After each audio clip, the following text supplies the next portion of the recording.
The good IVF patient.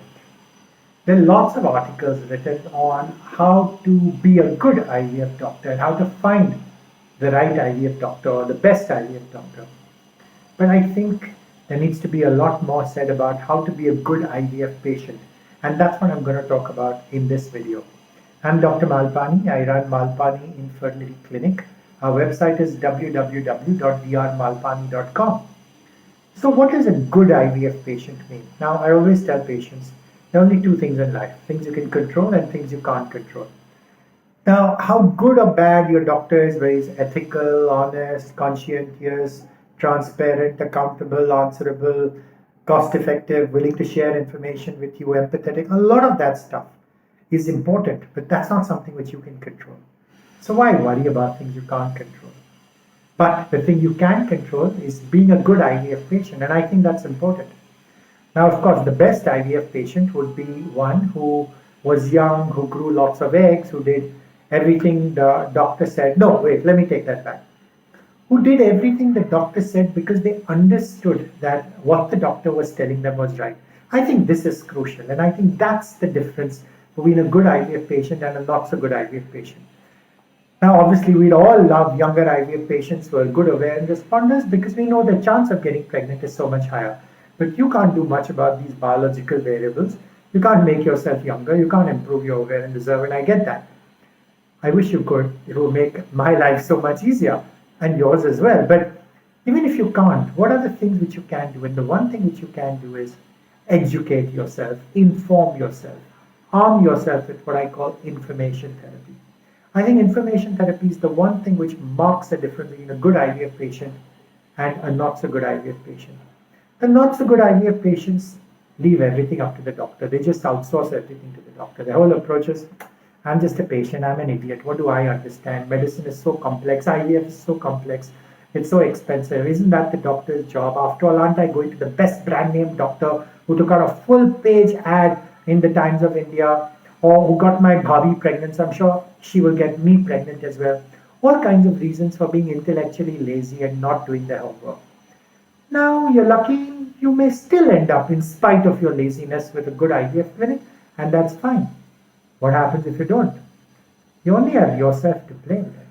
No point blaming the doctor, no point blaming the clinic, no point saying, hey, the doctor was a cheat and didn't give me embryo photos and didn't share information and said one thing before starting the cycle and said something else after starting the cycle and then refused to see you after the IVF cycle failed. How is any of that going to help you? It just causes a lot of heartburn and aggravation and frustration. And the best way of avoiding all these problems is by arming yourself with information therapy before you start your IVF cycle, not during your cycle, and not after the IVF cycle has failed, because by that time the damage is done. Not only have you lost all that time, money, and energy, you've lost all that confidence in IVF doctors, all IVF doctors, just because you had one bad experience with a bad IVF doctor.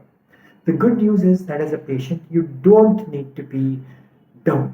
You don't need to leave everything up to the doctor. There's a lot you can do to empower yourself. And there's tons of information online, so you can make sure that you have the right information. A lot of this information is very confusing. Dr. Google can be terrible. There's so many crappy websites by quacks which are just trying to sell you products. It's very hard to trust them.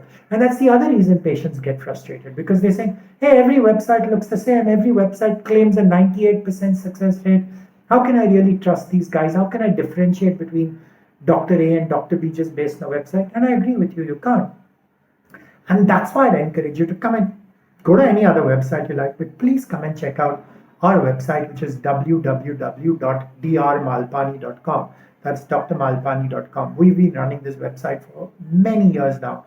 There's over 1,000 pages of information, but there are two special things about our website. One is all this information is written by me, so I can vouch for it. It's accurate, it's updated. I hold myself responsible. I care about my reputation, so I'm not going to write any BS on the website, trust me. So you can trust everything on this website. And the second thing which makes us special is this website is for our patients. Everything is crystal clear, it's simplified, not oversimplified, but simple enough that you can understand what's happening. We have tons of these videos on our website, lots of photos of embryos, lots of text and information. So you can understand why the ERA test is useless, why PGS is useless, why a blastocyst transfer is important, why vitrification is so valuable, why a single embryo transfer is much better than transferring multiple embryos. I know as an IVF patient, you're going to have lots of questions. And the good thing is, we can answer all your questions online on our website, just like we've been doing for thousands of IVF patients over all these years. So check out www.drmalpani.com. Don't let a bad IVF doctor take you for a ride. That's why you need to be a good IVF patient. And if you have questions, feel free to email me. We have a free second opinion form on our website at www.drmalpani.com. And I'm happy to answer any question you have. And I look forward to helping you to have a baby. Nothing will give me more joy and pleasure. Best luck.